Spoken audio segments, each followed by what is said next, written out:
had a moment about 6 months ago, I want to say, that like this, again, like big kind of like life shift of like what I thought was our agreements or what I thought we agreed to forever. We figured it out forever kind of moment.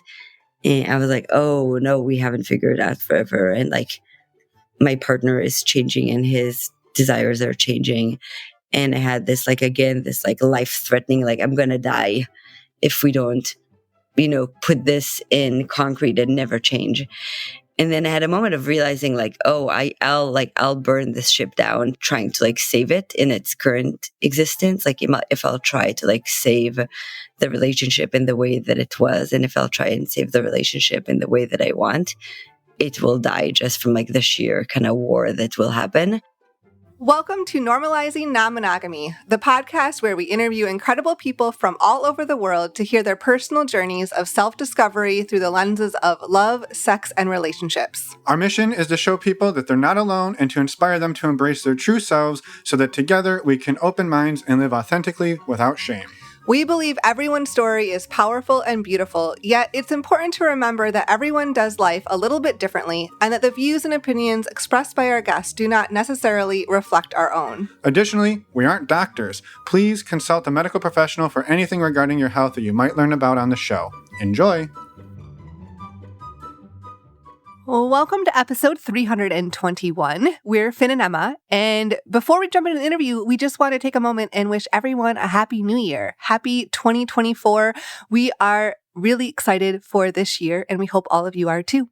Yeah, we are pumped to be back for another year of podcasting and community building and all of the things. And yeah, as Emma said, just happy new year to everybody. Today, we have an amazing interview with Noah. She walks us through her journey of self-discovery and growth over the last 15-ish years. She's been with her partner since 2008, and it's just a beautiful conversation. Yeah, these two have been together more or less since college, and I think one of the things that I love about this conversation is the way that they were friends. They built their romantic partnership on top of a friendship, and as you'll hear Noah talk about, they sort of had this sex-positive community and flirtiness that they had as individuals when they were friends and roommates, and they shared that together, and then they sort of carried that on into the romantic partnership. And then over the last, decade and a half, they have both grown and evolved, and their relationship has done the same. And it's just a wonderful conversation about embracing change and all of things, even though it's really, really scary. Yes. And maybe even hard once in a while. Just a little bit. As you'll see, we talk a lot about community in this episode, and Noah is the CEO of Bloom Community App, which is an app, a social and community building app for sex-positive and edge-of-culture communities that helps you meet people organically through shared events. We have been collaborating with Bloom over the last several years, and we have loved their work and their entire team. Yeah, they reached out to us a few years back, and we actually interviewed their founder, Luna, on episode 212, which is another wonderful conversation. So if you'd like to learn more about the roots of Bloom, please check that out. And definitely please check out the app. Again, as Emma said, we love this app. We use this app. We list our events on this app, and we've met some incredible people all over the country through this app. So please check it out. It is free to download, and it is a great place to build community, find community, and really just meet amazing people. Yes. To download Bloom and find out more, go to our website, normalizingnonmonogamy.com, click on the podcast tab, and you can find show notes for this episode with links to everything right there. And just a huge shout out to Noah again. Thank you for coming on, for the amazing work that you do, and just for being an all-around badass person. For anyone who's a premium subscriber, we're going to jump right into the interview with Noah now. And for anyone else, we're going to go through actually just one quick announcement today.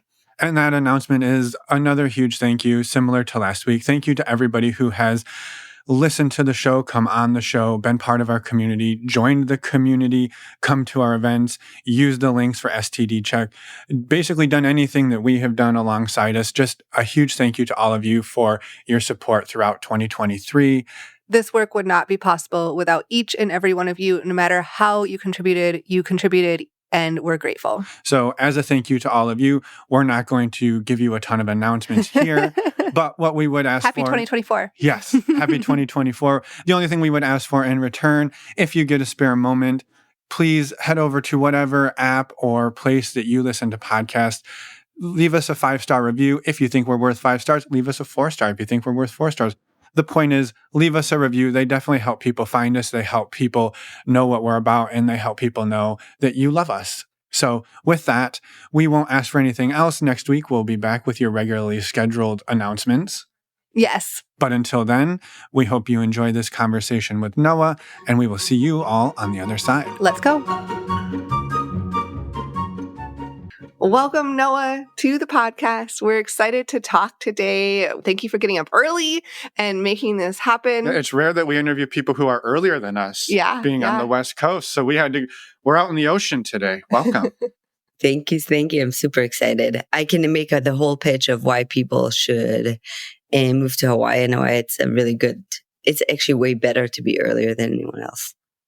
I agree. That is why I love living on the West Coast, but I have so many reasons why it's better over here. But anyway, welcome. Welcome to the show. We're excited to get to know you better today. We know you a bit, but we don't know all of the details, so we're excited. And we're excited to get the word out, too, about all of your work and the work that Bloom is doing. So welcome. Thank you so much. Do you mind starting just by introducing yourself for everybody who hasn't had the pleasure of meeting you? Well, so I think for me, like who I am is like part of my my story of who I like couldn't find myself as. I had this moment in 2018. I want to say I just had my second baby, and I remember feeling like extremely alone. Even though I was like not alone at all, right? I had 2 kids, I had a husband, I had 400, business school friends. I had 400 friends from Lyft that worked with me. So I was like surrounded by people, but there was like this sense that I was like extremely alone in the world, that I didn't really have anyone to talk to. And I remember, Romy, my husband, produces a festival. And I remember being like angry at him and telling him like, you better quit your job, close the festival and find a job that you hate as well. So we can like be equal in our suffering. And that was like a pivotal moment for me, right? Like realizing how alone I was and how like miserable I was. And that kind of sparked the end of me just like cruising in the direction that my life kind of set me and actually figuring out who I am. And I think from there, it has become who I am really. So I would say that, my day job is to be the CEO of Bloom, which is an app to help counterculture people find their community. But who I am like truly inside is a community leader. Like from that moment where I was like, I'm going to find my people. I just like went super deep and I was like, how can I show up vulnerably? And how can I find people that want to share themselves vulnerably? And how do I create spaces for people to be vulnerable? And I started doing it, at play parties that I went to. I would create like the vulnerable question booth and the kissing booth. And then I created my own identity there. And then I was like, oh, well, what if I created a circle? And I created my own identity there. And then what if I created a party?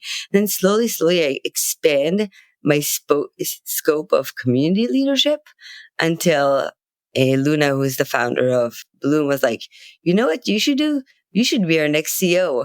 So now I have like the ability to actually do it at scale and enable all these amazing communities to reach more people. I love it. Yes. And anybody listening knows, well, anyone who's listened to more than 10 minutes of us knows that community is like the foundation that we build on. And so it's been wonderful to have, that's been sort of the base of the partnership between Bloom and all of our work for so long, is just such an emphasis on community. And I think what's amazing about it is it gives you a lot of freedom to try lots of different things, because your people are bound by the community, not by the specific offering. And so it's sort of like we have the base, what can we do with it, versus like, give me more. I don't know. I find that the foundation that community gives to build on is stronger and more evergreen, maybe. Yeah. And less transactional, right? There's and I think what's really interesting is today's world is just like, there's so much aloneness in it. And what I felt that so many people are feeling, right? Like this like lie that the corporate America told us, that it's like, don't worry about finding like a mission that you care about in your life. Like just adopt our mission. Don't worry about like making an impact. Just drive more revenue for us. That's going to be your impact. Don't worry about finding friends. Like your coworkers are your best friends. And now when tech is like laying off like hundreds of thousands of people are like, I'm alone in this house and I have no one to talk to because the only people I spoke with were my coworkers over Slack. And I think that's like what breaks my heart in some way the most, is that we as a society have not like set up the stage for people to like find friendships and community in a place that they belong without it being either a job or a transactional experience. Yeah.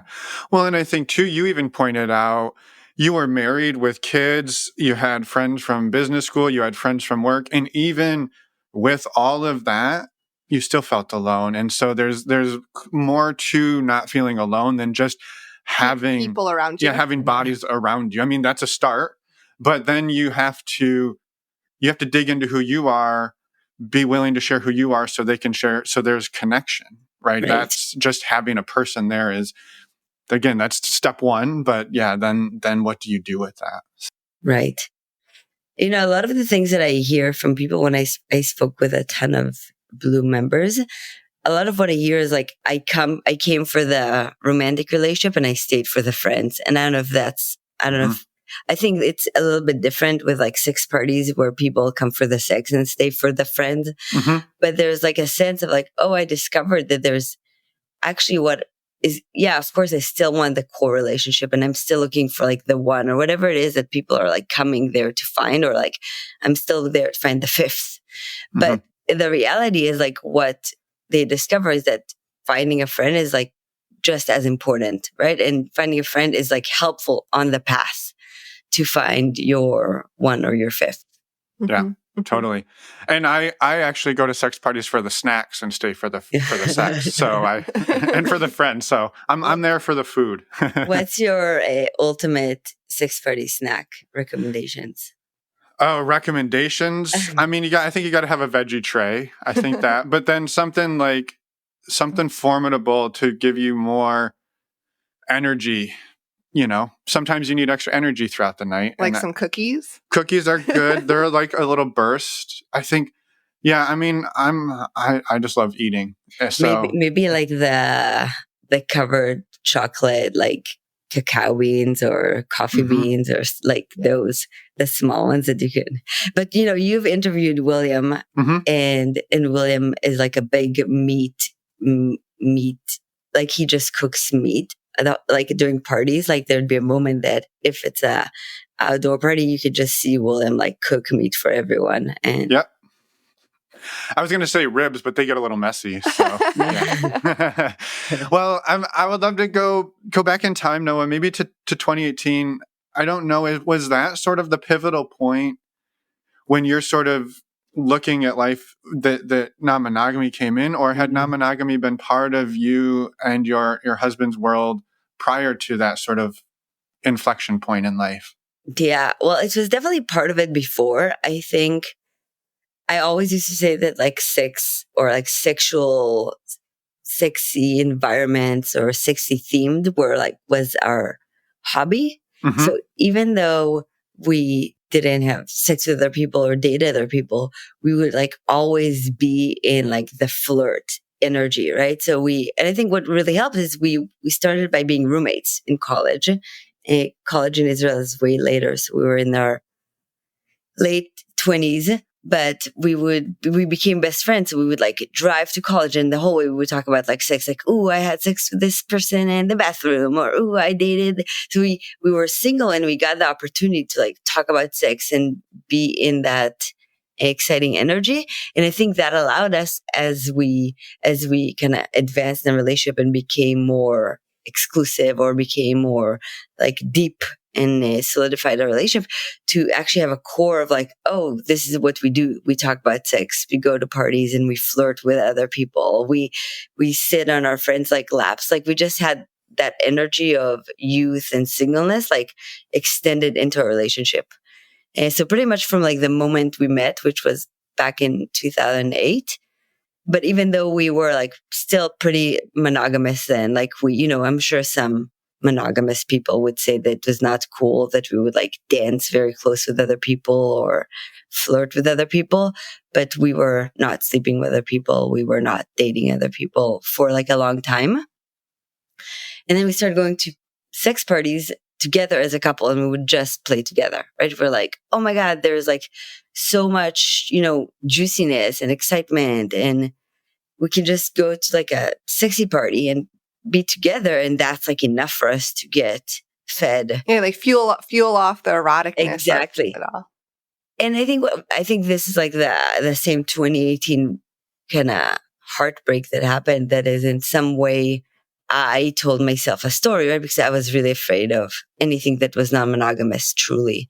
And I told myself a story that this is it. Like we figured out like the secret sauce for, being monogamous and being in sexy spaces.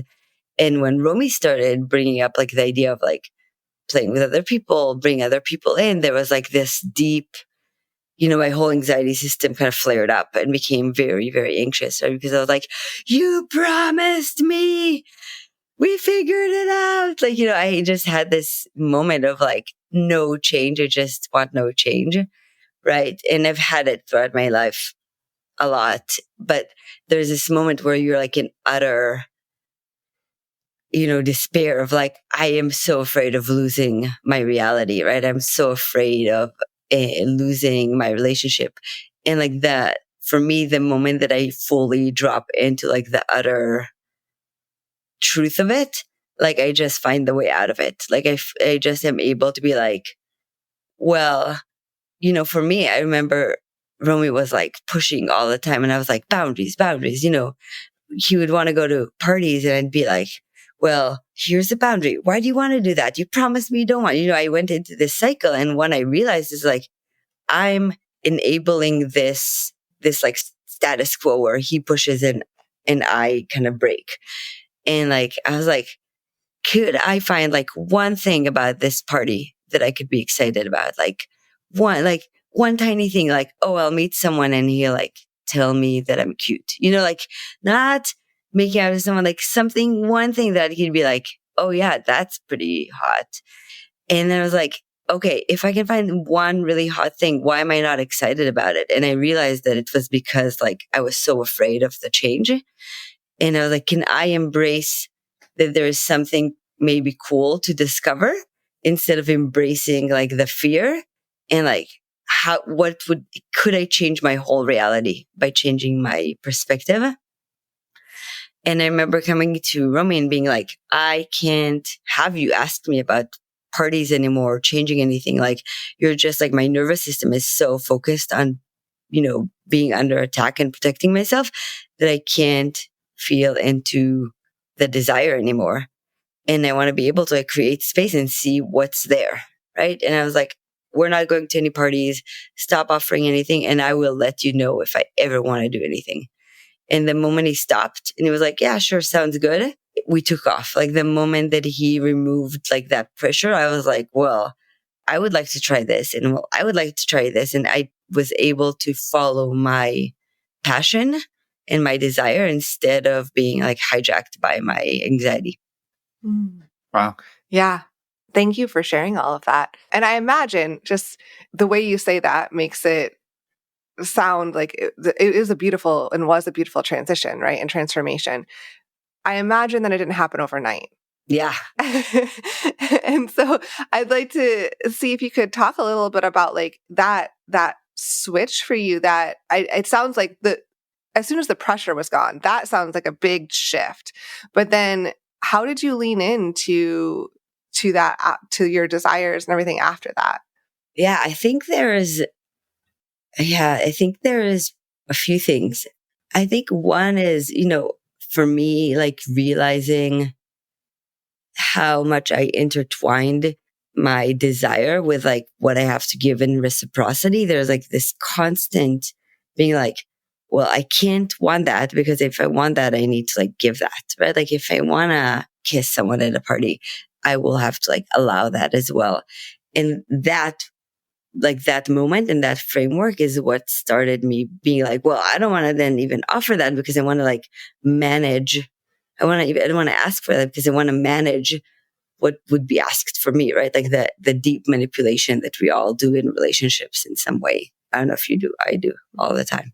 But then I had a moment with Misha Bonaventura from Bonobo that she said like, well, what if you just ask for what you want and didn't give back the same thing, right? Like, what if you could say, I want to kiss someone or I want to go to a date with someone, but I'm not okay with you doing that, right? Like, how would that work in your relationship?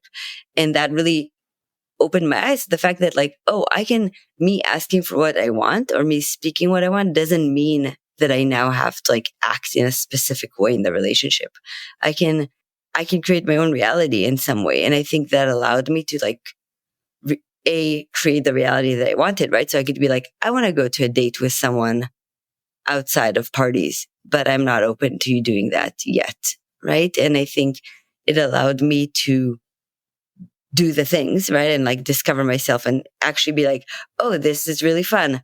I can realize why Romy should do that too, right? Like being able to like move away from like the story and the fear into the experience. Yeah. So I think that was like a really, really big one that he enabled me to do.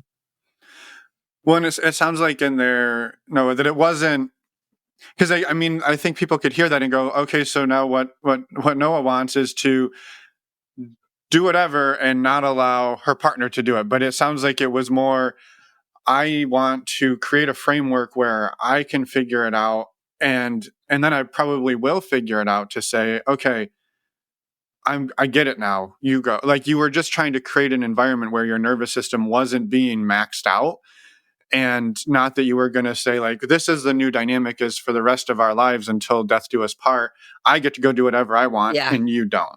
Well, but part of me, right? This is like when I do a lot of like my own community leadership.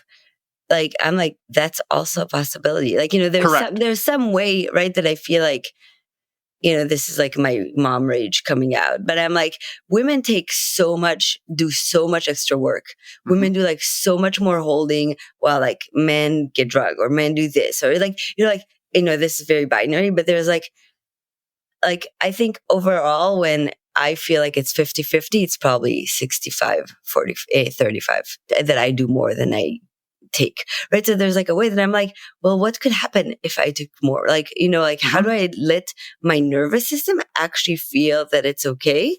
But and how do we, like, if we're in a relationship, right? And my nervous system is triggered by you going on solo dates and yours isn't, could we do that if it works for us? And could we not like just prioritize, like it has to be equal?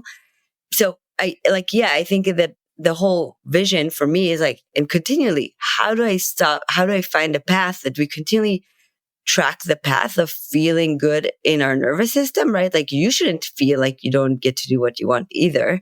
Yep. But how do we follow the path of like our nervous system being regulated and us following our desire instead of like trying to focus on like what's fair or what like it all has to work like perfectly. Yeah, no, I love that. I think that clarification, and I didn't quite get there, which is it's you two deciding together what works, right? Because he might look at your solution and say, I don't want that. And now you two have to figure out what you can do, right? Exactly. And so it's a decision of both people showing up and saying, I need this to survive, or I want this. And then you both going, how do we do it together? And like you said, maybe you going on solo dates isn't a big deal for him, but him going on solo dates is a big deal for you. And you're both okay with that disparity, and that it creates harmony. Right.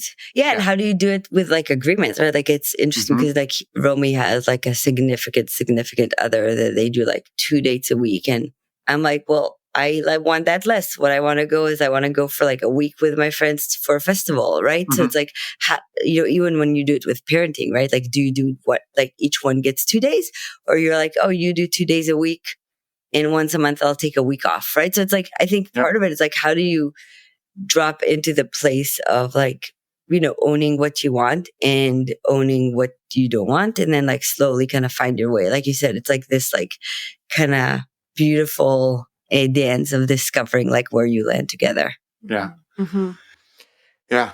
Yeah, and it's not easy, but I love the way that you frame that as like as that dance, and that each person can figure out what that dance is for you and in your partnership. Yeah, and I think part of it is like, I still get super triggered, right? Like I still like when it's interesting because for me, I'm like the opposite. For me, every in our dynamic, I'm always afraid of change. I'm like, what is the agreement? Let's write them down. And I care more about like the emotional agreements of it. And I care more about like, okay, do you fall in love with someone? Do you not like, I care about like the emotional parts of it. And so for me, like any change in like the dynamics and how I see them, like really, really impact me. And yeah, so for me, so much of the work is like, how do I continue to welcome change and actually be in my own transformation? Mm-hmm. Yeah. Mm-hmm. Yeah. Which is super easy work to do. Yeah. Just easy to, yeah. I feel like we're all kind of actually signed up for it because we like it in some way. I have a friend, he's monogamous, and he was like, wow, you do a lot of talking before you do the fucking. And I was like, you would be surprised. I feel like that most people really like the talking almost more than the funking. Like it's like the turn on, right? And what I hear from people in Bloom is like, I come for personal growth, right? Like I do community, I do, sex positive, I do kink for the personal growth more than for the actual act itself of getting laid more. Yeah. There's a lot more to it. I was curious too. So it sounds like, this was 2018. I'm going to assume 2019, 2020, like those, like it took a little bit of time to kind of find your groove and figure this out. And it almost sounds like it was steps. You took steps of like, I'm going to try this. Let's try this. Let's try the different agreements. Let's shift and change. And I guess I'm curious, like, where are things right now? Yeah. Such a good question. And I think, that we're figuring it out in some way. I think that we own a family. We own a family. We actually own that, which is called family. But yeah, I think we're like I'm in like a big moment of figuring out where we are overall and where I am in some way, where I really feel like we have embraced like the way that, or I've embraced the way that we're non-monogamous, and I've embraced the way that, that like I believe in like following like love and trust, like, that there's so many ways to be in a relationship. And I think we're like in this moment of transition of like, how do we define ourselves, right? Like, are we still like primaries? Are we like, what is like the real dynamic between us? And I think we're like in the moment of like figuring it out. And probably I had a moment about 6 months ago, I want to say, that like this again, like big kind of like life shift of like what I thought was our agreements or what I thought we agreed to forever. We figured it out forever kind of moment. And I was like, oh no, we haven't figured it out forever. And like my partner is changing and his desires are changing. And I had this like, again, this like life threatening, like I'm going to die if we don't, put this in concrete and never change. And then I had a moment of realizing like, oh, I'll burn this ship down trying to like save it in its current existence. Like if I'll try to like save the relationship in the way that it was, and if I'll try and save the relationship in the way that I want, it will die just from like the sheer kind of war that will happen. And having kids, really helps me still be like, okay, what I want is I want to create like enough distance between us or enough like structure between us that we can like love each other without our nervous system being like completely flared. Like I want to raise my kids in some family structure still with my partner. And I don't want them to see a family that fights all the time. So it's like, what can I do to like take care of my system? Right. And take care of like our agreements and our boundaries in a way that I can just like relax into it. So in a very different way than I was in 2018, where it was like, you stop everything. I'll figure out my path. It kind of feels like the opposite, where I'm like, you do your thing. I'm going to do the mental work to kind of align myself and take care of like my system in order to like show up in it. Yeah. Yeah. It's interesting that like that shift that you've made, but it also makes sense. I mean, it's been 5 years of growth, right? And change. And still like you're in it, like now I still have to keep working on figuring out my shit. Like yeah, right. And it's like, but in a less monogamous framework of like interdependence, right? Of like, you better make me feel okay, right? It's like, I think that then, and I still have that in my system, like, you make it stop, right? Like, I am in pain and you have the keys to make it stop, right? Like, and that is like really what drives some of like that deep terror, right? It's like, I will not be okay unless you do this thing. And being able to step away and be like, oh, I can find ways to not be in terror. I'm able to like take care of myself, right? And how do I do that? Doesn't mean like, gaslighting myself or like, bulldozering through my boundaries, but it's more like, how do I own my boundaries and take care of my system in the correct way? Yeah, I love that. And it's, as Emma kind of said, like it's almost counter to what we just talked about a minute ago, because it's not that you're saying, I don't need anything anymore. It's still, I do need things, right? I need something, and you can communicate that. And then your partner gets the opportunity to say, I can or can't meet you there. And then the two of you get the opportunity to say, well, where can we meet? Does it work for both of us? And what do we keep doing? Versus, we have, like, it has to look like this, and it has to feel like this, and we have to do this. And if you don't, everything will change and we can't have change. And that's so hard to just be like, trust. I'm going to trust that if we set a container for our relationship, that we will both show up to that container in the way that we agreed, and we won't wander off because there was a shiny object or something happened, while also knowing that could happen. Right. Totally. Yeah. Well, my therapist is so good at being like, how do you embrace like the sheer like terror of it all? Right. Like, how do you be like, something terrible, I'm a parent, something terrible might happen to my kids. It doesn't matter. Like, I will do all the things, and yet something terrible might happen to them, and it would be terrible. Like, no silver lining, blah, blah, blah. Like, I think like, embracing that.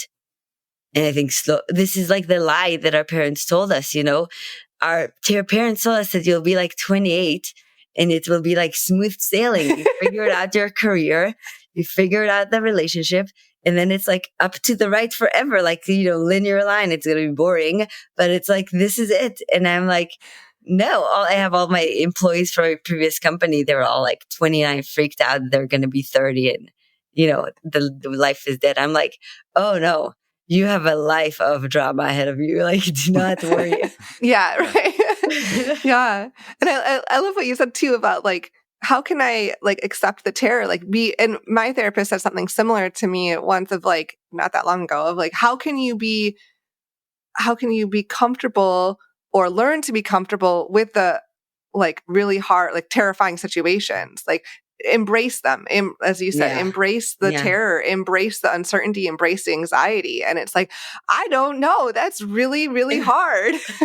Yeah. But it is the fact of life. It's like the process is accepting reality in that way. Yeah, totally. I'm from Israel, so it's like so deep how not okay everything is. And, there's like I have like two people in my head. This like, I think like 21-year-old girl that like was like, she was with her boyfriend and like they kind of split them, and she's like on this motorcycle. She's like, don't kill me. She's like, just like terror. Right. And just like my heart breaks. Right. And then there's like this grandma, she was like 90, I think. they kidnapped her, and she just sits on this like small cart with her like blanket that they took her from bed, and she's just like unfazed. She's just like, you can imagine her. I want to imagine her being like, these kids are just doing this thing again. Like kind of like just embracing, kind of like, this is terrible and I'm okay, right? Like actually feeling okay in the not okayness of like what might happen, right? And just still having that perspective of like, yeah, I am with myself. I'm going to be okay. Like this is fine no matter what it is. So like, it kind of feels like that's when I think about like maturing, that kind of feels like the thread. Like, how do you actually just like be okay in the face of like terror, right? And keep on being like, this is just life, and I'm going to like slowly welcome it. Yeah. Yeah. Yeah, and I know this got a little bit deep, but I think it's really important because building on this same notion is, let's say you and your partner or me and Emma, we did it. We cracked the code. We've crafted the perfect relationship with all of the right agreements, and it's flawless.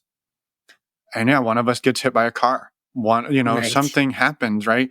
That neither of us could have planned for, neither of us could have done anything about. And now, even though we did it perfect, we still have to figure out how to adapt to a change. Maybe we lost our partner, or now we're a full-time caregiver for our partner. Like Right. you don't get to control what happens. I mean, yes, you can control pieces, you can control how you react, you can control those things, but what's going to happen on the day-to-day, there's a whole lot that we don't have any control over. And it's scary. Mm-hmm. Mm-hmm. Yeah. Yeah. Yeah. I'm just thinking about those two, the example you gave of the women in Israel and how profound that is obviously what's happening is horrific, but like the two different reactions, like who knows what was actually going on for the 90-year-old woman, but it's almost like this acceptance of reality and presence and yeah, like how, I think it's just like seeing that growth, seeing that difference. And it's not like the 29-year-old, like, yeah, get angry, fight back, like for sure. There's nothing wrong with that. We need that. But I don't know, the development and the growth in each individual, it's really powerful to Yeah. And I just want to come back to that. Yeah. And how do you like not give your power, right? Like not give your like, you have to make me feel okay, right? It's just for me, I keep being, I remember I was like talking to my friend, and she's a very experienced like kink practitioner. And, I was like angry, and I was like, blah, blah, blah, you broke our boundaries, and she's like, I think you talk about boundaries. I think there's like an opportunity for you to like rethink how you think about boundaries. And she said, boundaries is not, you can't call me after 9 p.m. Boundaries is like, I will not answer the phone after 9 p.m. Mm-hmm. And I was like, is it? Like, I never realized, right? Because like when you create agreements, it's all about like, you can't do this, you can't do that, right? But like having that perspective of like, oh, I don't have to just move the other player in alignment to me. I can also move myself in alignment to the other player, right? On like that chess board. Mm-hmm. And being able to be like, that unlocked so much autonomy for me and so much like sense of ability, right? And I think that is like also what unlocks the ability to like open and expand and accept what is. And because you're like, oh, now you're not doing this thing to me. I am actually an independent player in this game, and I can also like take care of myself, right? In like the deepest ways of like being secure to myself. Yeah. Which, I mean, I love that example because that's the difference of everybody can call me after 9, but they know I will not answer the phone. Mm-hmm. And I've communicated that. And now when the phone rings, maybe I do answer it because, maybe that's an evening where I'm feeling a little okay with that, but I don't get to be mad at them, right? If I answer the phone, I chose to answer the Mm. phone, and then I'll be fully engaged, or I just let it go to voicemail, and then nobody crossed my boundaries, right? They were being them, and you were being you, and everybody was okay. Oh my God, I realized how angry I got when you're like, I don't get to be angry at them. I was like, what do you mean? You get to, like, it's like interesting how like that thread of like anger is like it's like, I feel like there's like a driving force in there for me. Like there's some way that like anger or rage or like is also like it propels me to move forward or propels me to speak up. And I think part of my opportunities to like identify that and be like, yeah, is there like a different way to like move forward without anger or rage as like the core feeling? Yeah. Which is, I mean, this boundary conversation, I mean, we could do this for 3 hours, because this has been revelations for myself. And I believe Emma as well over the last probably year or so, is really like understanding that, and I don't think it's often malicious, right? But people want things, and they will take what they can get. And you are really responsible for defining what can I give. And so if somebody calls you at 9, it's not that they're like, I want to see if I can fuck up Noah's night. It's, Yeah. they probably were like, oh, I want to talk to Noah. I miss her. I want to blah, blah, blah. And then you're like, you answer it. And then you're like, I told you not to, you're like, then just don't answer it. Right. But we feel the obligation to acquiesce or to make somebody else happy. And then we get pissed off that they didn't listen to us. And if they had just listened and not called us, I wouldn't have had to make the decision to not answer the phone. And then it made me feel shitty, and that's their fault because they didn't listen to my boundary. Yeah, I totally, yes, this is exactly how I feel. Yeah. Not that I've ever had that thought cycle. Yeah. I love it. I love it. Well, this has not been a traditional arc of a conversation, and I'm totally good with that, because I think it's beautiful. But yeah, there was a part I wanted to pick at a little bit, because as we talk to people who have been doing non-monogamy for a while, or it's become like they've really like, maybe I'll say settled into it, even though I think we've realized that we never really settle anywhere. That you kind of shared that, like, yeah, we were your husband and you were like sexy friends who shared the sexy stuff, and then all of a sudden you just were going to sex parties. And I think that is one of those conversations that we hear so often, where people are like, yeah, we just went to our first sex club, and it's like breaks, right? Yeah. That's a huge moment for most people to say, I went to a party versus I went to a party where people were having sex. And maybe it shouldn't be, but it is. And so I'm curious, like, that arc, and then even understanding that took you to a place that you still like, it wasn't like, hey, I went to sex parties, everything is great. Yeah.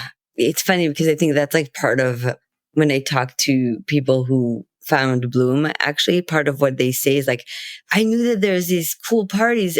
I know that they're there. I know that there's more than sitting in a bar and drinking and being bored, but I just can't find them. You know, like you have this moment in like I feel like even now with Facebook, you really can't find, but you're like, how do I search the internet for this thing? Right. Mm-hmm.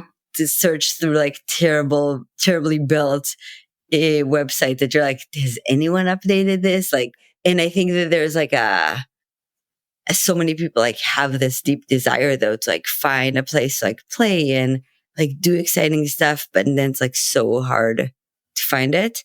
That's why you need like a committed partner. I think like Romy, my partner, was like, I'm going to search the internet for all these like old school websites until we went through like different paths, right? It was like the first one in Israel. It was like they were kinky parties. So it was like a club, but there would be like shows that were like kinky. And there was like one like dark room that, like was really non-consensual, and it was like terrible, but it was like definitely more of like a nightclub that had like a kink theme around it and sexy theme. And then like slowly we were like, okay, what does this look like? Oh, this is like, this is not our style. It's like people that just care about like switching or don't want to like party. Like I think part of it, like we really like the party. We like to like dance. We like to like talk to people.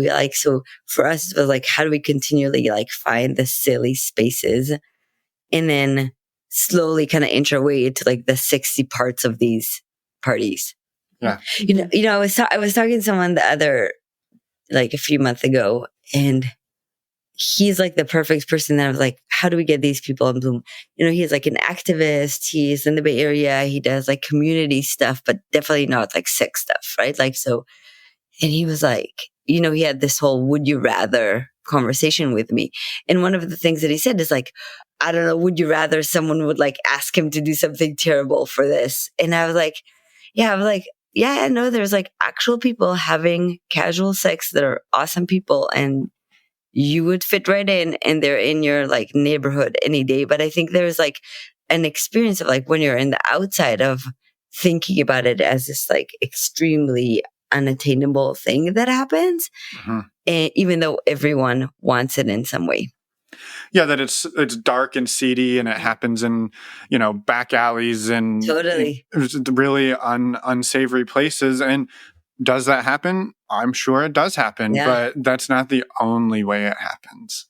Right. Yeah. So I think for us, it was because we were, I'm always fascinated by people that are doing non-monogamy without the party part of it. Like, oh, you just go on dates with other people. Like, wow, that seems so edgy, because for me, leaning into like the friends and benefits path of sex parties worked really well. Like, can I have these people as my friends and then slowly find my path into actual relationships? Yeah.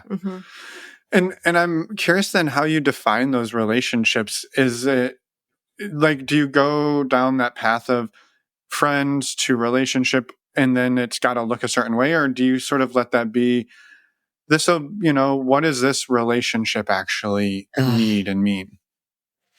Yeah. And I think that's part of, right. We were talking about like agreements. Like, I think this is the hardest thing about agreements, right? Like defining what relationships you'll have, right? And I was like committed to being like, we're not romantic, right? Or like, we're romantic, but we don't align ourselves with other people. There's like all these phrases that I was like, I'm going to say them and I'm hoping that you understand them exactly how I mean them, and then put it in your brain and know to not go there, right? Because it's like emotions and relationships, like I can't control, or I can't even tell where the other person is, right? So it's so hard to make those agreements. Yeah, but at the beginning we were like, okay, just friends with benefits. And I was like, what does that mean? It means that if you're always open to give up the relationship in some way. Like, you're always like, oh, it's really fun and I want to go on dates. But if we need to like stop being romantic, or if we have to stop having sex, that's fine, right? Like, that's how I used to define it. Yeah. But it's like, now what I'm thinking is like, is agreements more about like the physical things you can control instead of like the intention? Because it's just impossible to chase the intention, and it leads to so much disappointment. Yeah. Yeah. You can't, or at least not very successfully. I'm going to try. I mean, I'm almost dying trying it. I'm like, I'll go down trying to, but yeah, it's impossible. Like, I do think, and I think that's what happened to us. I think as we opened our relationship at the beginning, it was like, well, if you go for like a work trip, it's a work trip. So you can't have like dates on a work trip, or you can't have like sexual adventures. And then I was like, well, if you went to like ecstatic dance and danced really closely with someone, did you break the agreement or did you not? Like, and if you like flirted with someone and then like continues texting, is that like, so it's like this constant kind of nuance. And I think for me, it has become more of like, how do I remove the nuance as much as I can to feel safe? Because then I get super disappointed. And how do instead I create like the agreements that it's like clear to follow, and that leads to like not disappointment, right? So I'm like, oh, you're going on a work trip. You should have as much fun as you can. You know why? Because this is counted for your like adventure days. You can go to like Australia with your best friend, or you can go to a work trip. These are both like the same days that we count as dateable days. So you better like maximize it, right? So instead of being like, oh, this is different, this is this, and like push, can I negotiate in every moment? I'm like, how do you create more like a bigger container, but the container is set around like dates or times or whatever it is. Yeah, I love that. And it's such a nuanced way to set a container and agreements, because it's not so much don't do this, don't do that. It's here's what we've decided we need. And if we're meeting those needs, then some of that fear, not all of it, but some of that fear can drop away, and it creates space to say, yeah, we're meeting the basic needs.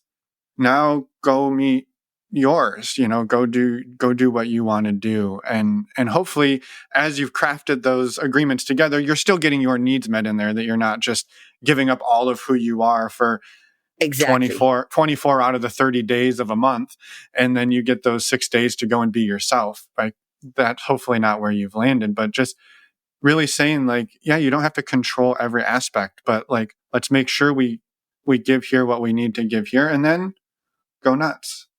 Yeah. And I think part of it is like, what are the actual needs versus what are the actual fears, right? There's so much time. I think when we do agreements conversations, it's about the fears, right? Instead of the desires, right?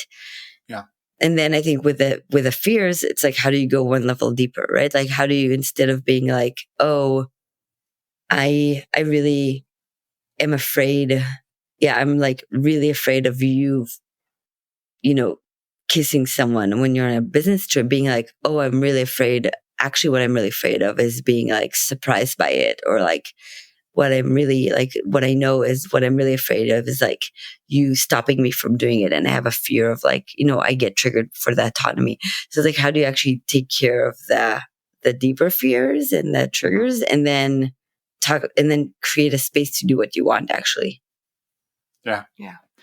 I love that. I appreciate that. And I wanted to jump back really quick. I'm feeling this sort of ties in back to boundaries.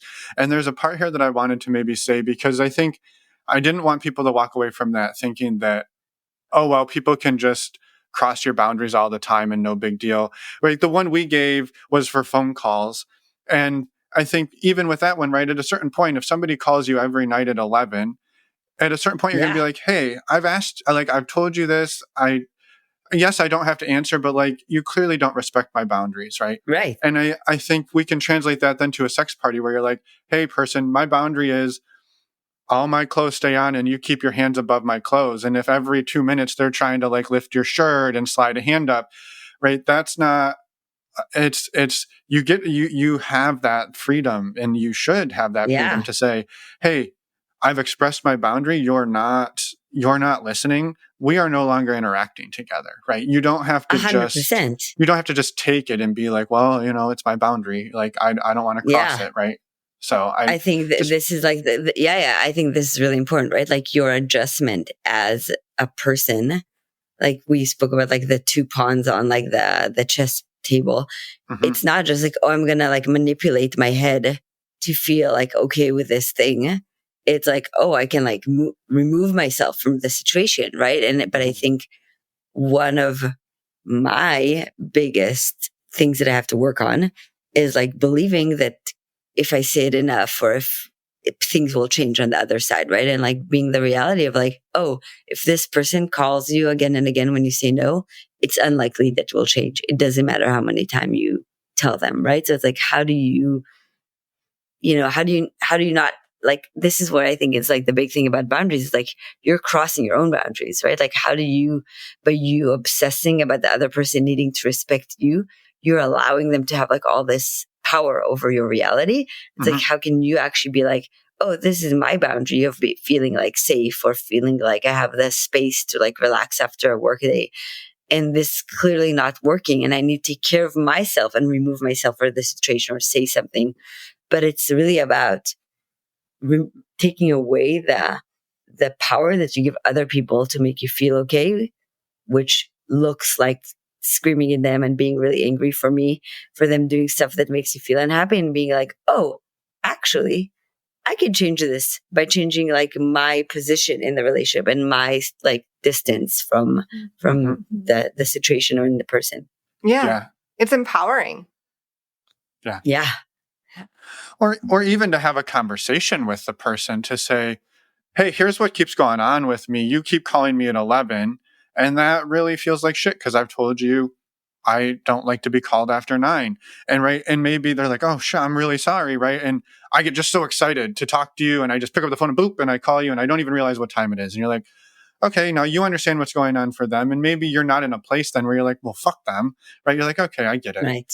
But you're like, so now I know, put my phone on do not disturb or do something to keep this person, because maybe they do care about your boundary, Right. and they're trying and they need a little bit, like, so you can dance together, right? It's not just like, fuck you, Totally. You're out. Right. I thank you for clarifying to me that it's not fuck you, you're out. I'm clarifying to me. No, trust me. This is a pep talk.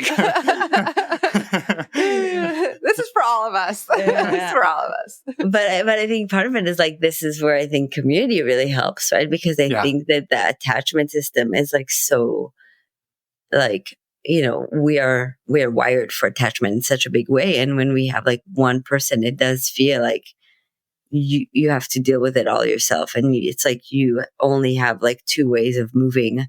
And I think when you have like community and people to support you, and like there's just like so many more systems in place to allow you to open up or close down or move or whatever that require that, you know, that they tell you about do not disturb, but you don't have to leave the relationship. You should just put it on do not disturb. Like, thank God I'm part of normalizing non-monogamy. I know about this option now.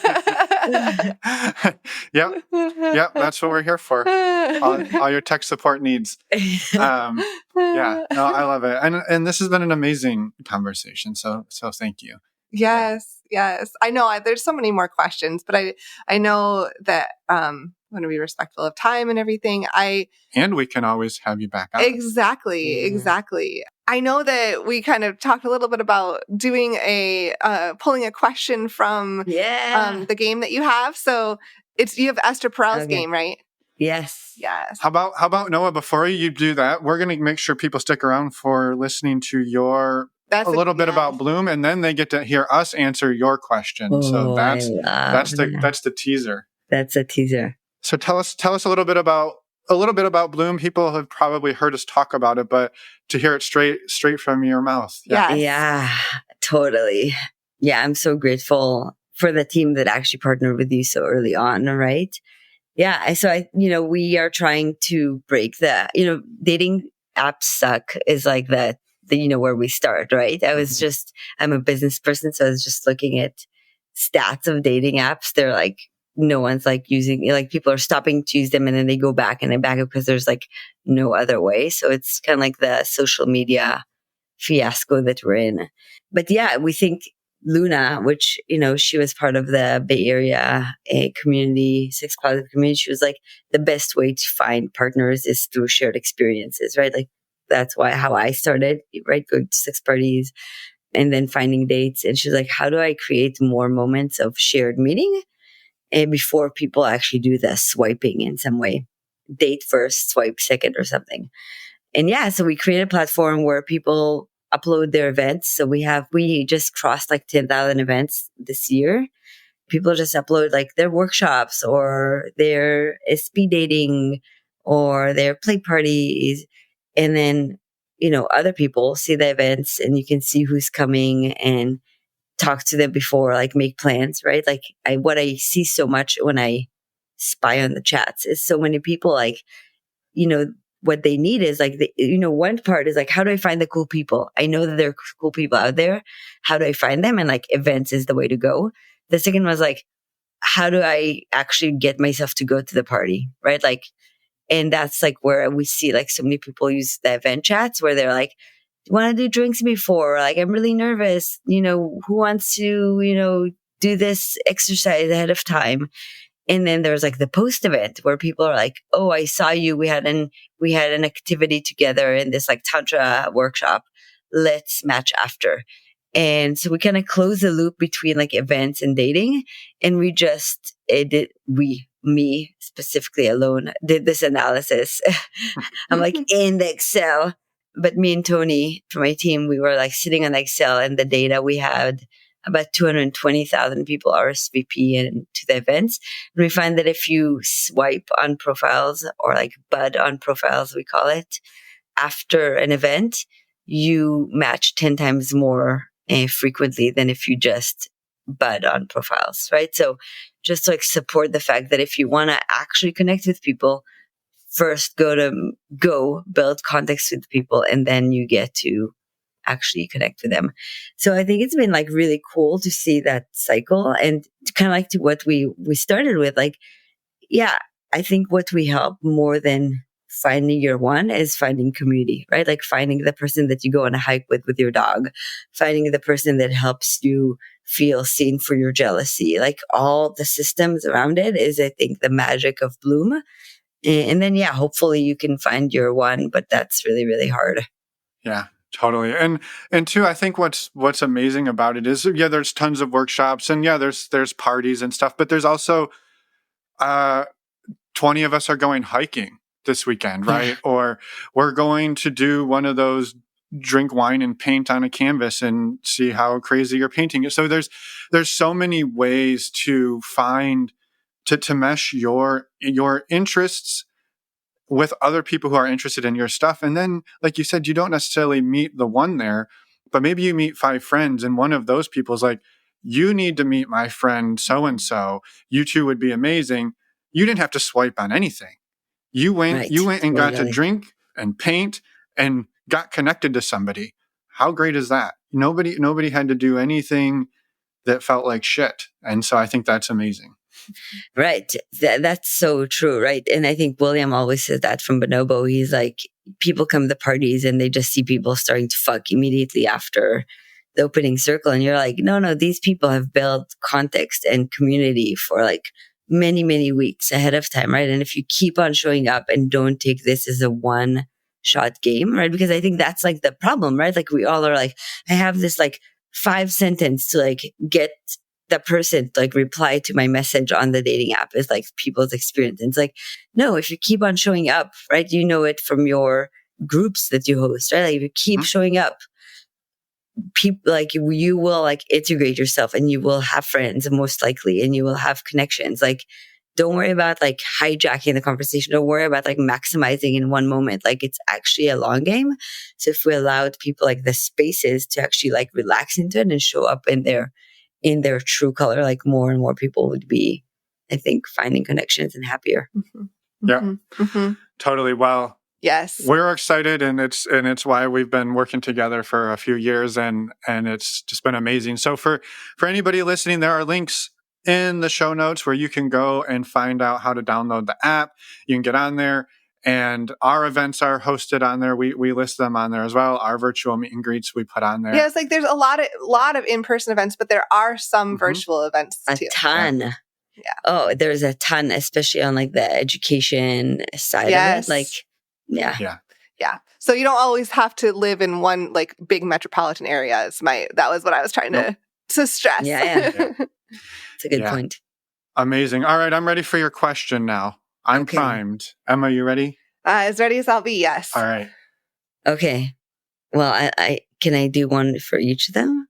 Sure. Okay, I'll do one. You can tell me. Okay. Finn, the hardest things to talk about in my family are, and we can decide what your family is. Is it like maybe it's your nuclear family with Emma? So that would be just Emma and me? Yeah. The hardest things to talk about. Well, it's been a hard little while. So, everything. Yeah. Well, hey, this is my question. I know, I won't This answer. is my question. Sorry. Yeah, I would say everything, but I would say really what it is right now is the brass tacks logistics. So we talk about a lot of we want to do this, we want to do that, we want to do this. And then when we look at the list and it's 72 hours of things we want to do in a 4-hour window, it's okay, what are we actually going to do? Right. We have lots of the we wants, narrowing that down to the what are we going to do. So I think that's probably where we're one of the places where we're at right now. And learning new tools of how to do that, because we had not had a good system of doing that. The old system was we talk about things. This is a high level version of the old system. We talk about things. It's a lot of things. We don't do any of the things. Eventually, I get to a place of like, well, we have to do something. So I pick something.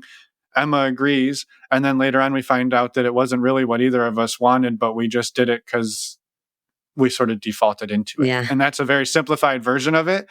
But we're trying to figure out how to be intentional about the things we do rather than just doing, which is super Thank easy. you for sharing. Yeah. As she laughs like, yeah, the fuck it is. Yeah. Well, I think part of it is like, I do think that I continuously think about like how we've been taught to not ask for what we want, right? And we like this level of manipulation that we learn as kids to do with like our parents in some way. So yeah, so much of the work is like, how do we learn to like actually speak what we want? And then how do we actually learn to say no for what we don't want? Yeah, those dynamics play into it. And then, again, this is sort of my opinion, but we've uncovered Emma is a bit of a people pleaser, and that's an understatement. And so she's always deferring to me, and then I have taken in so much of the narratives around, right? I don't want to run her over. And so now I'm in a place where I won't make decisions. So I'm deferring and she's deferring, and we both just defer and defer and defer and defer, trying to be super passive so we don't step on the other person. And then we both don't get our needs met because we haven't quite cracked that code of how to do that. So it's fun. Well, if there's anything I can do, can come to me. I'm happy to tell you what to do. Perfect. That's what we've been missing. I love it.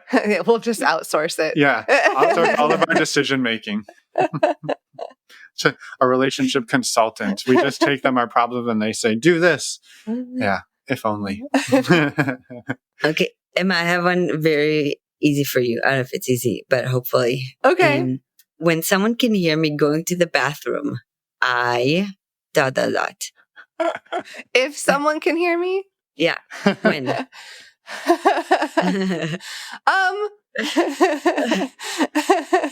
you need more specification on what going to the bathroom? No, that feels pretty straightforward. Okay.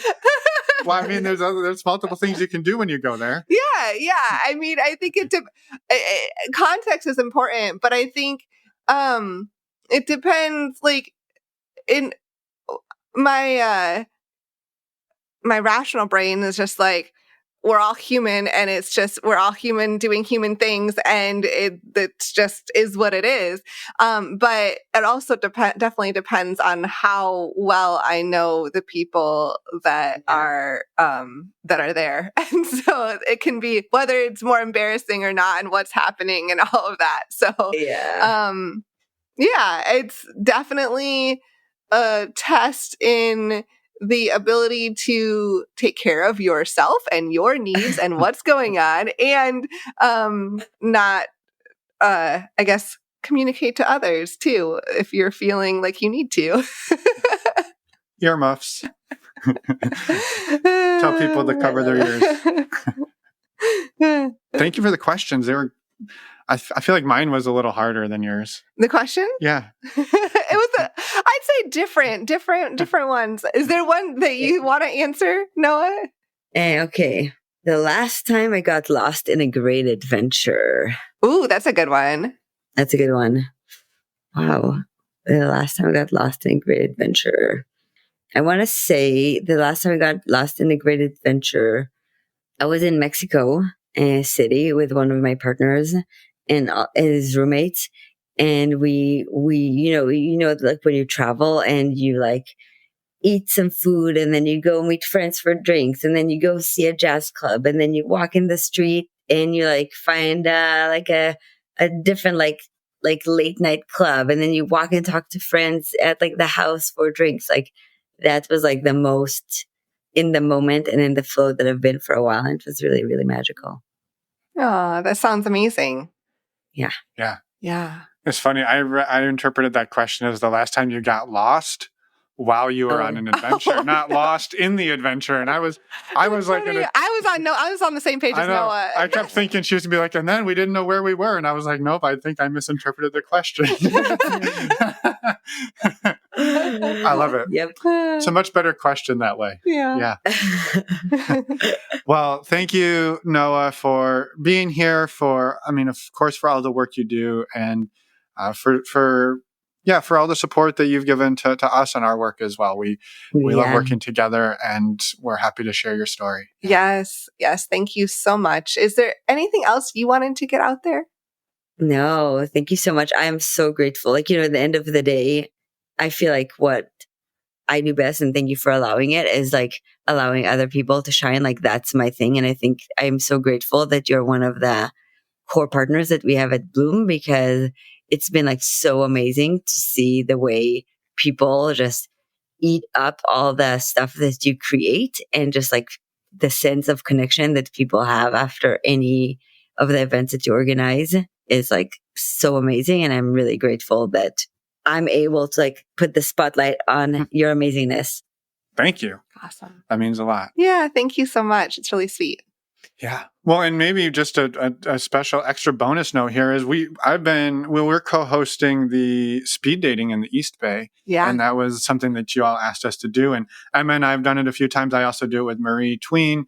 And that's been a great time getting to meet everybody locally. So yeah, it's been fun. Maybe next time I come to the city, we should do it when I'm there. You could also do it. Yeah. Speed date me. So there we go. We'll plant you in there and nobody will know. And then at the end, we'll be like, by the way. So you'll reveal. All right. Yes. That would be amazing. Thank you so much, Noah, for everything today. And just have a wonderful rest of your Friday. And we'll be in touch soon. Thank you. And we are back. Thank you, Noah, again for coming on, sharing your story, sharing everything that you did, for the amazing conversation, and for the wonderful work that you do, especially with Bloom. It was wonderful to talk to you, and we're excited to get this episode out there. Yes, as Emma said, just to echo all the gratitudes, thank you. And thank you to the whole team over at Bloom for all of your support of our work over the past few years. Again, anybody who's wanting to check this out, head over to our website, normalizingnonmonogamy.com. You can click on the podcast tab, and you will find show notes there for this episode and all of our other episodes for the last 5+ years. And you can also click on the community tab. You can learn more about our community. You can click on the events tab and sign up for our virtual meet and greet that's coming up in just a couple of weeks on January 26th. Let's say our next virtual meet and greet is January 26th. There's, as Finn was saying, there's a lot of information over on our website, normalizingnonmonogamy.com. Go check it all out. And with that, next week we have a wonderful conversation with Princess and Dee Dee. Yes. Maybe pseudonyms, maybe not. Spoiler alert. No, we have a really fun conversation with them. And so you're going to want to come back next week and check it out. Plus, we'll have our full arsenal of announcements at the beginning. Oh, they get to look forward to that too. That's why most people tune in, as far as I can tell. Definitely. Yeah. So we will see you all next week. Again, Happy New Year and safe travels if you're still out and about. And we'll see you all in a week. Yeah. Happy New Year, everyone. Enjoy 2024, the start to 2024. And I think that's it. Bye, everyone. Thanks for listening.